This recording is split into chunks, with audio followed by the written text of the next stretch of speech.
มื้อใดเฮาจังสิเด็ดขาดหรือเฮาสิปล่อยให้มันเสียหายไปแบบนี้บ่ไผก็ย่าใหญ่ซำใดก็ตามเนาะควรซัพพอร์ตบ่แม่นสิมาเบรกสมมุติเจ้าเอาทรัพยากร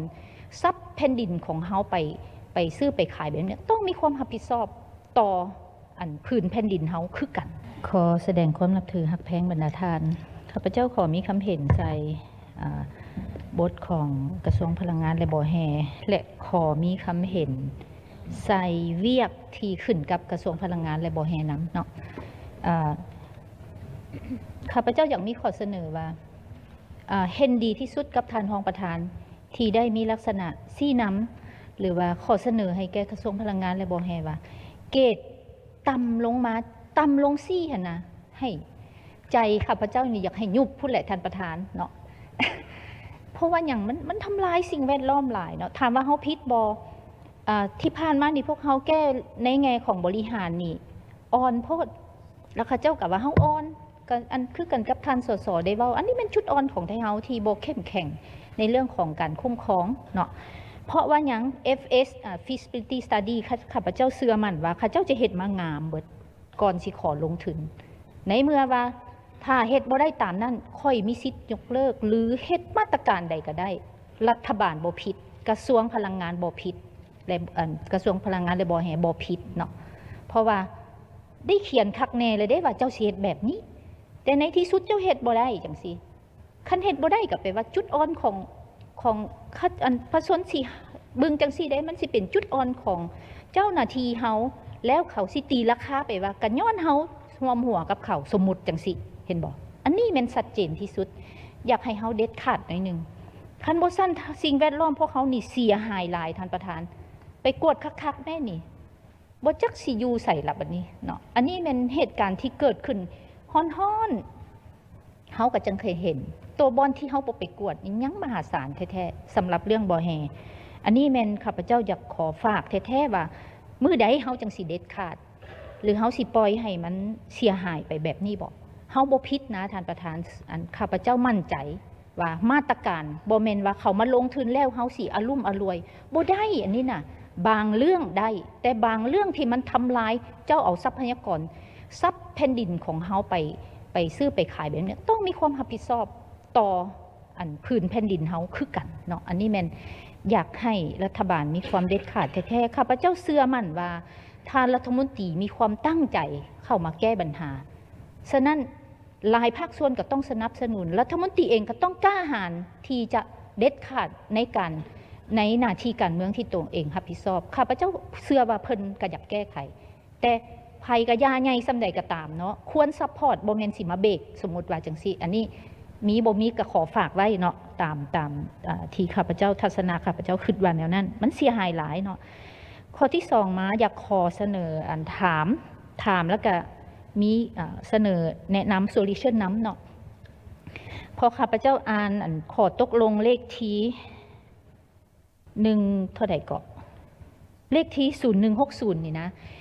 เกี่ยวกับพอดีบ่ฮู้สิแทรกบอนใดก็ขอแทรกอยู่นี่เลยซะเนื่องจากว่าเป็นเวียกที่เพิ่นรับผิดชอบเนาะตัวโซล่ารูฟนี่นะเป็นนโยบายที่ดีหลายเนาะถือว่าเป็นทางออกหนึ่งในวิธีการที่พวกเขาเรื่องไฟฟ้าพวกเขาสิเรื่องเทคนิคอลลอสหรือบ่เสถียรอีหยังต่างๆหรือเฮานำเข้าไฟเวลามันพีคหมายความว่าโดยเฉพาะยามฮ้อนนี่ใช้ไฟหลายที่สุดเนาะตอนนี้นี่เพิ่นมีนโยบายให้ประชาชนนี่สามารถเฮ็ดโซลาร์รูฟหมายความว่าอีหยังก็ภาษาลาวเฮาแม่นอันไฟแสงอาทิตย์อันใช้แสงตะเวนนะแม่นอันคันแปลภาษาลาวแม่นอันโซล่าอยู่หลังคาเนาะที่จริงก็บ่อยากให้แต่กำหนดเนาะบางเทื่อเขาบ่อยู่หลังคาแล้วมันสิบ่ผิดบ่สมมุติว่าอันนี้เป็นตัวนึงเนาะข้าพเจ้าอยากถามว่าอยากเสนอว่าบ่อยากให้จำกัดแต่อยู่ที่พักอาศัยอยากให้ขยายนโยบายตัวนี้ให้กวม SME เนาะเพราะว่ามันจะเป็นการลดต้นทุนการผลิตของผู้ผลิตบ่ว่าสิเป็นคือบรรดาโรงเรียนโรงหมอหรือว่าผลิตน้อยๆ SME อยู่ในบ้านนี่นะก็ควรขยายไปบ่ควรจำกัดแต่อยู่เฉพาะที่พักอาศัยอันนี้เป็นข้อเสนอที่1เนาะเพราะว่ามันจะกระทบในเรื่องของต้นทุนการผลิตแต่ว่าปัจจุบันนี้ถึงแม้ว่า คิดไล่ไปมาแล้วนี่การลงทุนอันตัวลูฟนี่นะมันก็ใช้ต้นทุนสูงคือกันเนาะฉะนั้นเพื่อให้นโยบายตัวนี้ปรากฏผลเป็นจริงแท้ๆอยากให้ลิงใส่กฎหมายส่งเสริมการลงทุนที่ต้องกำหนดชัดเจนว่าเขาจะให้นโยบายของผู้ผลิตโซล่าแผงโซล่าหรือน้ำเข้าหรืออีกอย่างก็สุดแล้วแต่ขอให้เอาการผลิตอยู่ภายในนี่เป็นบุริมสิทธิ์ปรากฏว่ามันก็มีอยู่เขตใดเขตหนึ่งนี่แหละที่ข้าพเจ้ารู้ว่าผลิตอันแผงโซล่าต้องให้บุริมสิทธิ์ตัวนั้นก่อนว่าอันการผลิตภายในนี้เนาะหมายความว่าต้องให้มันลิงก์กันถ้าสมมุติตัวนี้ไปสูงตัวนี้ส่งเสริมมันบ่เข้ากันฉะนั้นอยากฝากให้ว่าพวกเขาไปบึงกฎหมายส่งเสริมการลงทุนให้มันเข้ากันเพื่อตอบโจทย์นโยบายตัวนี้เนาะตัวที่สองมาก็อยากถามว่าขายให้ไฟฟ้าคืนนี่นะกิโลวัตต์หนึ่งเป็น500 กีบนี่ถึกบังคับให้ขายบ่หรือว่าประชาชนบ่ขายก็ได้สมมติผลิตเหลือตัวอย่าง2-3หลังคาเฮือนเขาเจ้าโฮมกันเพราะมันการลงทุนที่สูงเนาะเฮาอันโฮมกันแล้วเขาอันไส้โฮมกันคือขายให้กันนั่นแหละก็บ่แม่นขายดอกแต่ว่าเป็นการลงทุนนอนได้บ่ตัวนี้บ่อยากให้อันไฟฟ้าผูกขาดนะตัวนี้เพราะว่าหรืออันแต่ว่ามันก็มีเรื่องมิเตอร์เข้าออกขนาดอันนี้ข้าพเจ้าเว้านี่แม่นเรื่องเทคนิคนี่มันเฮ็ดได้อยู่ซื่อๆบ่เว้าแบบเฮ็ดบ่ได้ดิบ่เว้าอันนี้นั่นรุ่นนี้ได้เหตุการณ์บ้านมาแล้วเนาะแล้วสองมาหันแม่นเว้าเรื่องว่าอันอีหยังอีกเนาะบัดนี้ ไปขายต่างประเทศเพราะว่าเวลาไส้อยู่ภายในนี่มันเพียงพอกันแน่นอนอยากให้ไฟฟ้าไปสุ่มใส่ขายให้ต่างประเทศที่มันได้ราคา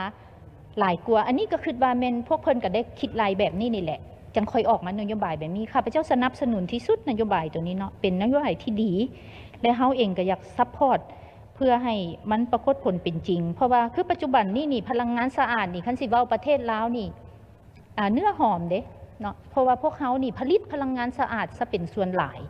จากเขื่อนจากพลังงานน้ำพลังงานลมพลังงานแสงอาทิตย์และส่วนที่สัญญาอีกอย่างก็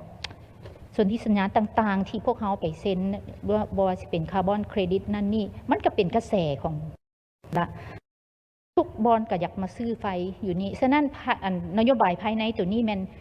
ขอสนับสนุนและก็ขอให้ขยายหา SME นำเนาะและค่าธรรมเนียมก็อยากให้กำหนดชัดเจนว่าสิเอาตัวใดเป็นหลักบางเทื่อหลายโพดหน่อยโพดเบาอีหยังจังซี่นี่นะอยากขอฝากและก็ขอเสนอน้ำเป็นทั้งสองข้อเนาะเจ้าขอบใจท่านประธาน